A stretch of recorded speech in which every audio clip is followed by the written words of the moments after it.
คือไม่อาบน้ำนอนแล้วล่ะค่ะ โอ้ยเสื้อหันมันหลุดโฟกัสดี มันรอแต่ละวันนี้ด่าง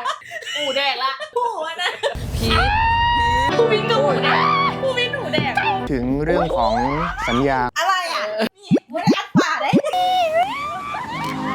มันหลุดขันจริงอ่ะ ไม่เคยได้รักใครไม่รู้ อุ้ยลูกนิ้วโป้งอ่ะ ว่าความ น้องพีทเก่งอ่ะ คำว่าบอกชอบแล้วพีซอึ้งอะนะอันนั้นแบบคิดว่ามันอันนี้ส่วนตัวคิดว่าเป็นสั่งนั่นแหละ ปังเลย หนูพีทไปไม่เป็นเลยค่ะ พวกไดร็อกอย่างพวกนั้นที่เขาจะล้มกันแล้วมันแบบ อยู่ดีๆตัวเองถึงเทคแคร์มันแบบเสร็จน้ำฝนให้เธอค่ะนะใครสิมาเทคแคร์เขาขนาดนี้ค่ะนะอยากอยู่กับผมตลอดอยากมาเป็นเพื่อน มันเฮงเติมเต็มตัวละครเนาะค่ะ แม่พาเปิดใจแล้วตอนที่แบบเต้นไปแล้วสวิตชเป็นพีชนะ ความมีสติอะนะความใจเย็นในการแก้ไขสถานการณ์แบบพ่อแม่ลูกกันเลยบ่ได้ว่ะ อุ้ยใส่ฝันมากเลยนะ